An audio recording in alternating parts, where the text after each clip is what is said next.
ఈ పాలకులకి కరుగాల్సి వాళ్ళతో పెట్టడంలో కానీ ఎక్కడ కూడా వెన్నతో పెట్టిన విద్య నేర్పాల్సిన అవసరం లేదు ఎవరు కూడా. మీరు గత పాలకుల్ని దృష్టిలో పెట్టుకోండి.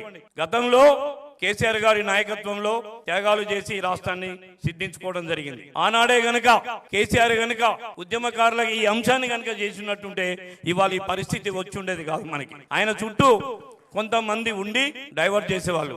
ఉదాహరణకి మా జిల్లాలో నేను పేరు చెప్తా, నేనేం భయపడాల్సిన అవసరం లేదు.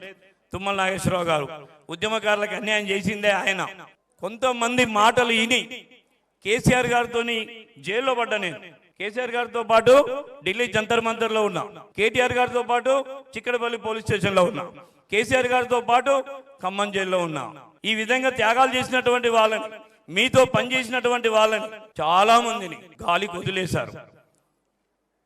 ఇవాళ అగ్గిపెట్టె హరీష్ రావు గారు ఆయన చేసినటువంటి మోసానికి చాలా మంది బలి కావడమే కాకుండా అమరులు కావడమే కాకుండా చివరికి ఆ తల్లులు రోడ్డు మీద పడ్డారు. ఏమైపోవాలి వాళ్ళు? వాళ్ళు ఏం కావాలి?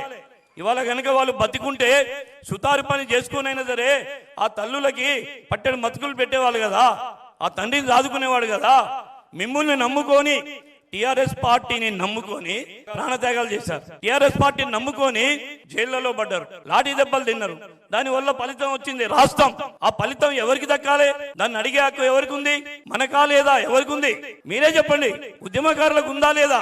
ఈ ఫలితాలకు మనకు దక్కాలనా వద్దా?